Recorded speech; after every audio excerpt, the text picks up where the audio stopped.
Hi everyone, welcome to my channel tasty toasty life. ഇന്ന് ഞാൻ വളരെ എളുപ്പത്തിൽ ഉണ്ടാക്കാൻ പറ്റിയ ഒരു സ്നാക്കാണ് കാണിച്ചു തരുന്നത്. മിക്സ്ചറാണ് ഉണ്ടാക്കുന്നത്. ഇപ്പം കുട്ടികൾക്ക് അവധിയാണല്ലോ, അപ്പോൾ എന്തെങ്കിലുമൊക്കെ ഇങ്ങനെ കഴിക്കണമല്ലോ. ഇത് എളുപ്പമാണ് ഉണ്ടാക്കാനായിട്ട്, നമുക്ക് വീട്ടിൽ തന്നെ ഉണ്ടാക്കി കൊടുക്കാം. അപ്പോൾ എല്ലാവരും ഒന്ന് ട്രൈ ചെയ്ത് നോക്കൂ കേട്ടോ. അധികം സമയമൊന്നും വേണ്ട, സാധനങ്ങളെല്ലാം ഉണ്ടെങ്കിൽ ഒരു 10-20 മിനിറ്റ് മതി നമുക്കിതാക്കിയെടുക്കാനായിട്ട്. സോ ആദ്യം തന്നെ എണ്ണ ചൂടായി കഴിഞ്ഞാൽ അതിൽ നമ്മുടെ അവലില്ലേ അതിട്ട് ഒന്ന് ഫ്രൈ ചെയ്തെടുക്കുക. 1-2 ബാച്ചായിട്ട് ഫ്രൈ ചെയ്തെടുക്കുക കേട്ടോ. അത് എണ്ണ നല്ല ചൂടാണെങ്കിൽ നന്നായിട്ട് ആയി വരും അത്. സോ ആദ്യം അതൊന്ന് വറുത്തെടുക്കുക.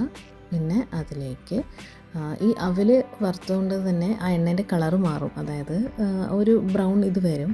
പക്ഷെ അത് കുഴപ്പമൊന്നുമില്ല കേട്ടോ. അതിലേക്ക് തന്നെ പിന്നെ നമുക്ക് പീനട്ടില്ലേ അത് വറുത്തെടുക്കാം. അതൊന്ന് ഒന്ന് ഫ്രൈ ആയി കഴിയുമ്പോൾ അത് എടുത്ത് മാറ്റിയിട്ട് പിന്നെ നമ്മൾ അതിനകത്തേക്ക് ഇടുന്നത് പൊട്ടുകടലയില്ലേ അതാണ് കേട്ടോ. പൊട്ടുകടല ഇടുമ്പോൾ ശ്രദ്ധിക്കുക, അധികം അത് ബ്രൗൺ ആവാൻ നിൽക്കണ്ട. ചെറുതായിട്ടൊന്ന് ബ്രൗൺ ആയി കഴിയുമ്പം എടുത്താൽ മതി. ഞാനിവിടെ 2 ബാച്ചായിട്ട് ഇട്ടു. അപ്പോൾ ആദ്യത്തേത് എടുത്തത് കറക്റ്റായിരുന്നു. രണ്ടാമതിട്ടത്, അതായത് കോരി എടുത്ത് വന്നപ്പോഴത്തേക്കും ഇച്ചിരി ഒന്ന് ബ്രൗൺ ആയി. അത് പക്ഷേ കടിക്കാൻ ഇച്ചിരി കൂടെ ഹാർഡായിരിക്കും. അപ്പോൾ അങ്ങനെ ആവണ്ട.